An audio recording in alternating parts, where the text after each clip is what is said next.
Таджик зарезал русского. Русский зарезал таджика. Мигранты русского, русского, киргиза, узбека, таджика. Сколько сейчас ненависть внутри страны. Добрый день, друзья. Я, во-первых, скажу, дай Аллах терпения семье погибшего, я соболезную искренне. Потеря своих детей очень, это глубоко сильный боль, который чувствуют только родители. Да, друзья приходят на пару минут, одноклассники, однокурсники, да, пару минут соболезнуют, да, терпение, все, через пару дней забудут. Но родители, мама, папа всегда страдают. Почему? Почему сколько ненависти внутри страны? Почему? Почему сейчас, как Владимир Путин говорит, как никогда мы должны были вот так вместе, когда идет война? Очень, это не шутка война, я знаю, ребята, которые на СВО, ребята, которые на войну, дай Бог вам терпения, спасибо большое, что вы трудитесь, я знаю, много с вас, я знаком, связь есть. Ребята, успокойтесь, ребята, хватит, ради Бога прошу, ради Аллаха прошу.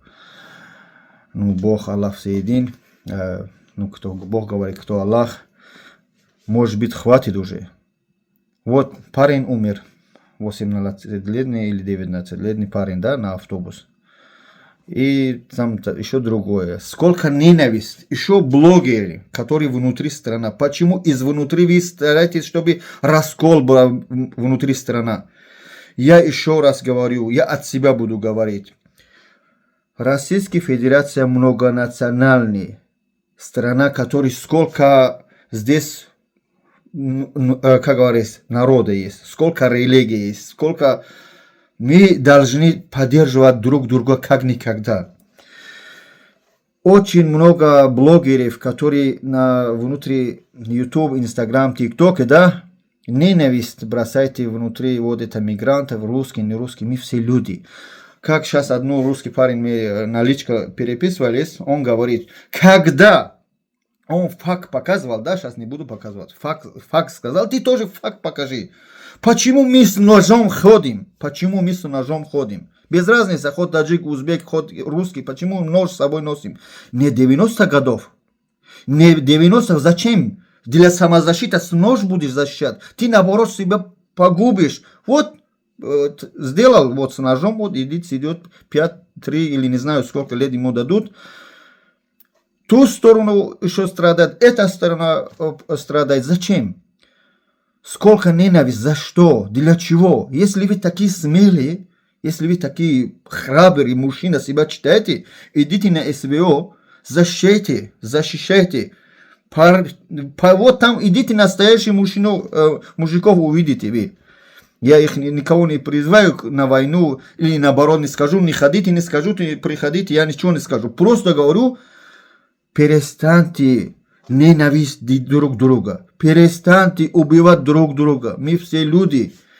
Сможете сейчас помогать надо СВО. Сможете. Если не сможете, просто не мешайте.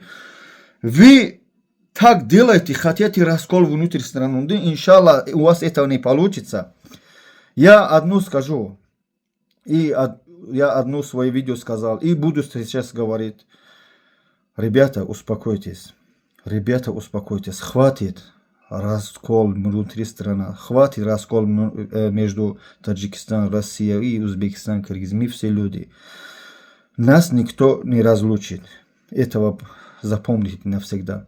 Таджикистан, Россия, я буду говорить от себя. Много веков уже друзья, помогают друг другу, поддерживаем друг друга. Наши президенты оба сейчас очень хорошо дружат, знают, общаются. Это политика.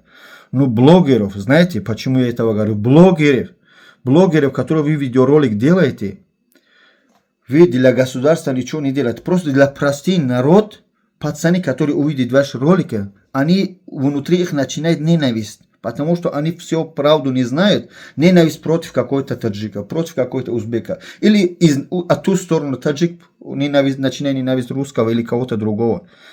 Почему мы не сможем мирно жить?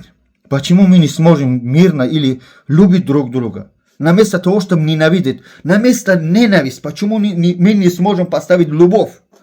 когда любовь будет, вера будет, доверие будет, наша страна, великая страна, Россия, будет процветать очень долго-долго. За это, ребята, давай, осознайте, чтобы вы ошибаетесь, кто блог ведет. Я сейчас не буду назвать, какие блогеры, потому что сейчас опять хейтят, другие распространяют это видео, неправильно донесут. Я еще раз говорю, я гражданин Российской Федерации, я гражданин Таджикистана. Я таджик по национальности, но я живу здесь, я люблю Россию, потому что я здесь живу, кормлю свою семью, отправляю на родину свои заработные деньги, которые с трудом заработаете. Но я здесь люблю, живу, кушаю, питаюсь, постараюсь, чтобы смогу, помогу, не смогу, не буду навредить. И вы тоже так делаете, у нас все получится. У нас все получится. Сейчас не говорю, что таджик был виноват, узбек был виноват, русский был виноват на этот конфликт, потому что это не мое дело, не буду ничего лишнего говорить. Просто призываю всех блогеров, это мои обращения всегда вообще-то для блогеров, которые ведут ненависть внутри страны. Блогеров, мои обращения для блогеров основной, которые внутри страны ведут раскол, ведут ненависть друг к другу. Почему мы не сможем на место ненависти поставить любовь, чтобы, еще раз повторяю, наша страна процветала, понимаете? Дай Бог, чтобы побыстрее эта война закончилась, и мир пришел к России, к всему миру, и мы любили друг друга. Успокойтесь, берегите себя. Еще раз соболезную все семьи погибших. Дай Бог вам терпения. Ребята, успокойтесь, бросайте свои ножи, все ненависть. Учитесь на место этого. Давай учимся, занимаемся спортом. Спортсмен, кто на спортзал ходит, на его голову не должна быть, чтобы я сейчас буду спортсмен, буду накачаться, буду тренироваться, научиться, пойду кого-то убивать. Вообще-то спорт основной для своего здоровья, для себя ты спортсмен, сначала для себя, чтобы спорт это здоровье. Потом для самозащиты иногда, если где-то надо будет. За это не то, чтобы ты будешь качаться, потом будешь кого-то хамить или что-то грубить. За это, друзья, мир, дружба, жвачка. Берегите себя. За это, ребята, не делайте так. Постараюсь, сколько смогу, на русском выговорить то, что внутри, к сожалению, полностью не могу на русском говорить. Но думаю, вы поняли, о чем я говорил. Берегите себя. Ассаламу алейкум.